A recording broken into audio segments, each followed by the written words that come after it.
Hello guys, അസ്സാം വലൈക്കും. Welcome back to my channel. അപ്പോൾ ഇന്ന് നമുക്ക് ലഞ്ച് ബോക്സ് റെസിപ്പി കണ്ടാലോ. ആദ്യം തന്നെ നമുക്ക് ചോറൊക്കെ ഉണ്ടാക്കി വെച്ചിട്ടുണ്ട്. ഇനി നമുക്ക് ചമ്മന്തി ഉണ്ടാക്കാം. ഈസി ആയിട്ടുള്ള ചമ്മന്തിയാണ്. അതിന് വേണ്ടിയിട്ട് തേങ്ങ ചിരകിയതെടുക്കുക, അതിലേക്ക് ഉപ്പിട്ട് കൊടുക്കുക, പിന്നെ പച്ചമുളക് കീറിയത് ഇട്ട് കൊടുക്കുക. ചുവന്ന മുളകായാലും കുഴപ്പമില്ല, പക്ഷെ പച്ചമുളകാണ് ടേസ്റ്റ് ഉണ്ടാകുക. പിന്നെ വെളുത്തുള്ളി അല്ലി ഇട്ട് കൊടുക്കുക, പിന്നെ ചെറിയ ഉള്ളി ഇല്ലെങ്കിൽ സവാള പകുതി ഇട്ട് കൊടുക്കുക. ഇതെല്ലാം കൂടിയിട്ട് ഒന്ന് മിക്സ് ചെയ്തിട്ട് അതിലേക്ക് പുളിയും ഇട്ട് കൊടുക്കേണ്ടതാണ്. അപ്പോൾ പുളിയും കൂടി ഇട്ട് കൊടുത്തിട്ട് നമുക്ക് നന്നായിട്ട് ചമ്മന്തി ആക്കിയിട്ട് എടുക്കാം. ചമ്മന്തി ആക്കിയതിന് ശേഷം ഒന്ന് കളർ പോരാൻ തോന്നിയിട്ട് മുളക് പൊടി ഇട്ട് കൊടുത്തിട്ടുണ്ട്. എന്നിട്ട് ഒന്നും കൂടി അടിച്ചെടുക്കലാണ്. പക്ഷേ കാശ്മീരി ആണെങ്കിൽ കുറച്ചും കൂടി കളർ ഉണ്ടാവാനും, ഇപ്പം എൻ്റെ അടുത്ത് നല്ല എരിവുള്ള മുളകായതുകൊണ്ട് ഞാൻ അധികമൊന്നും ഇട്ട് കൊടുത്തിട്ടില്ല. കുറച്ച് നല്ല കളറൊന്നും കിട്ടിയിട്ടില്ലെങ്കിലും ചെറിയൊരു കളറുണ്ട്. ഇതുപോലെയാണ് എൻ്റെ അടുത്ത് ആയിട്ടുണ്ടായത്. പക്ഷെ നല്ല ടേസ്റ്റ് ഉണ്ടായിരുന്നു ചമ്മന്തി. അങ്ങനെ ചമ്മന്തി ആയത് മാറ്റി വെക്കാം. ഒരു ഉരുള പോലെ ആക്കിയിട്ട് ഞാനൊരു പ്ലേറ്റിലേക്ക് മാറ്റി വെച്ചിട്ടുണ്ട്. ഇനി അടുത്തത് നമുക്ക് പരിപ്പ് കറി ഉണ്ടാക്കാം. ഇന്ന് ഞാൻ ഉണ്ടാക്കുന്നത് പരിപ്പ് കറിയാണ്. നമ്മൾ ചുവന്ന പരിപ്പില്ലേ, അതുകൊണ്ടാണ് കറി ഉണ്ടാക്കുന്നത്.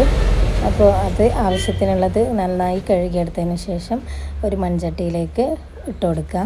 ഇനി അതിലേക്ക് വേണ്ടുന്ന ചേരുവകളും കൂടി ചേർക്കാവുന്നതാണ്. അതിന് വേണ്ടിയിട്ട് ഒരു തക്കാളിയും പിന്നെ ഒരു അരമുറി സവാളയും പച്ചമുളകും പിന്നെ ഉരുളക്കിഴങ്ങും ഇട്ട് കൊടുക്കുക. ഉരുളക്കിഴങ്ങ് ഞാൻ പകുതി ഇട്ട് കൊടുത്തിട്ടുള്ളൂ, ഒന്നിൻ്റെ പകുതി. പിന്നെ പച്ചമുളക് 2 ടൊമാറ്റോ 1, പിന്നെ സവാള അരമുറി, അങ്ങനെയാണ് ഇട്ട് കൊടുത്തിട്ടുണ്ടായത്.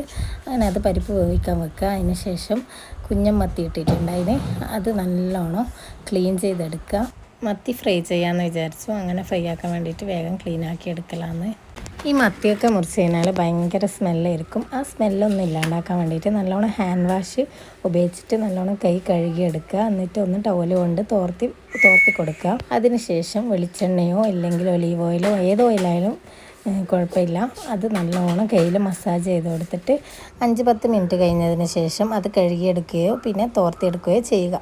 അപ്പം നല്ല എന്താ പറയുക, കയ്യിലൊരു സ്മെല്ലും ഉണ്ടാകില്ല, ബാഡ് സ്മെല്ലൊന്നും ഉണ്ടാകില്ല. മത്തി മുറിച്ചതിൻ്റെ ഒന്നും ഇതിൻ്റെ സ്മെല്ല് വേഗം പോവില്ലല്ലോ. അതുകൊണ്ടാണ് ഞാൻ ഈ ടിപ്പ് പറഞ്ഞത്. ഇതുപോലത്തെ കുറേ ടിപ്സെല്ലാം ഉണ്ട് ഇതിന് വേണ്ടിയിട്ടുള്ള. ഈ പറഞ്ഞ പോലെ സാനിറ്റൈസറും ഉപയോഗിച്ചാൽ ഈ പറഞ്ഞ പോലെ സ്മെല്ലൊന്നും ഉണ്ടായില്ല. പക്ഷെ അത് നല്ലോണം കഴുകിയെടുക്കണം. അതിന് ശേഷം നമുക്കിനി ഫ്രൈ ഉണ്ടാക്കാൻ വേണ്ടിയിട്ട് നമുക്ക് മത്തിയിലേക്ക് മുളക് പൊടി, കാശ്മീരി ചില്ലി പൗഡറാണ് ഇട്ട് കൊടുത്തത്, അതും പിന്നെ മഞ്ഞൾപ്പൊടിയും പിന്നെ ഉപ്പും ഇട്ട് കൊടുക്കുക. അത് നല്ലോണം തിരുമ്മി വെക്കുക. അതിന് ശേഷം ഫ്രൈയിങ് പാൻ എടുത്തിട്ട് അതിലേക്ക് നമുക്ക് ഫ്രൈ ചെയ്യാൻ വേണ്ടിയിട്ടുള്ള ഓയിൽ ഒഴിച്ച് കൊടുക്കുക. അതിന് ശേഷം നമുക്ക് മത്തി നിരത്തി വെച്ചിട്ട് നല്ലോണം ഫ്രൈ ചെയ്തെടുക്കുക. അങ്ങനെ കുഞ്ഞമത്തി ഫ്രൈയുടെ റെഡി ആയി കഴിഞ്ഞു. അതിനിടയിൽ നമുക്ക് പരിപ്പ് കാച്ചിയെടുക്കാം. അതിന് വേണ്ടിയിട്ട് കുറച്ച് വെളിച്ചെണ്ണ ഒഴിച്ച് കൊടുക്കുക. അതിലേക്ക് കടുക്, ജീരകം, ഞാൻ ജീരകം ഇട്ട് കൊടുക്കാറുണ്ട്. അപ്പോൾ പരിപ്പ് വേറെ തന്നെ ഒരു ടേസ്റ്റ് ആയിരിക്കും. ജീരകം ഇട്ട് കൊടുത്തതിന് ശേഷം വെളുത്തുള്ളി ചതച്ചത് ഇട്ട് കൊടുക്കുക. അതിൽ കറിവേപ്പില ഉണ്ടെങ്കിൽ കറിവേപ്പില ഇട്ട് കൊടുക്കുക. എന്നിട്ട് പരിപ്പിലേക്ക് കാച്ചി ഒഴിച്ച് കൊടുക്കേണ്ടതാണ്. അങ്ങനെ പരിപ്പേറി വെന്തതിന് ശേഷമാണ് ഞാനിപ്പോൾ ഒഴിച്ച് കൊടുത്തത്. അങ്ങനെ രണ്ടും കൂടി മിക്സ് ചെയ്ത് കൊടുക്കുക. അങ്ങനെ നല്ല പരിപ്പേറി അവിടെ റെഡി ആയി കഴിഞ്ഞു. ഇനി നമുക്ക് ഒന്ന് വറവ് ആക്കിയെടുക്കാം. വറവ്, ഉപ്പേരി അങ്ങനെയൊക്കെ പറയാം. നമുക്കതിന് വേണ്ടിയിട്ട് മുട്ടയാണ് വറവാണ് ആക്കുന്നത്. അതിന് വേണ്ടിയിട്ട് തേങ്ങ, ഉള്ളി, മഞ്ഞൾപ്പൊടി, ഉപ്പ് എന്നിവയാണ് ഇട്ട് കൊടുക്കേണ്ടത്.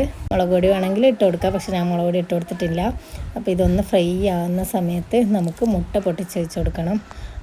മുട്ടയും ഇതിൽ വേണമെങ്കിൽ മുരിങ്ങയിലുണ്ടെങ്കിൽ മുരിങ്ങയില ഇട്ട് കൊടുക്കാം. നല്ല ടേസ്റ്റ് ആയിരിക്കും മുട്ടയും മുരിങ്ങയിലും വറവ്. അത് ഞാൻ വേണമെങ്കിൽ ഒരിക്കൽ ഞാൻ കാണിച്ചു തരാം. ഇപ്പം തൽക്കാലം നമുക്ക് ഇങ്ങനെ ഉണ്ടാക്കാമെന്ന് വിചാരിച്ചിട്ട് ഞാനിതാണ് ഉണ്ടാക്കുന്നത്. സ്ക്രാമ്പിൾഡ് എഗ്ഗാണ് ഇപ്പോൾ ഉണ്ടാക്കുന്നത്. അപ്പോൾ അതാണ് നല്ല ടേസ്റ്റാണിത്. ചോറിൻ്റെ കൂടെ ആയാലും ഏതിൻ്റെ കൂടെ ആയാലും നല്ല ടേസ്റ്റാണ്. ബ്രെഡിൻ്റെ കൂടെയൊക്കെ നല്ല ടേസ്റ്റാണിത്. അതിന് വേണ്ടിയിട്ട് വെളിച്ചെണ്ണ തന്നെ യൂസ് ചെയ്യണം, ഇല്ലെങ്കിൽ ഒലീവ് ഓയിൽ. അങ്ങനെയാണ്. വേറെ ഏത് ഓയിൽ യൂസ് ചെയ്താലും ടേസ്റ്റ് ഉണ്ടാവില്ല. അപ്പോൾ ഇതങ്ങനെ നല്ലോണം ഫ്രൈ പോലെ ആക്കി എടുത്തിട്ടുണ്ട്.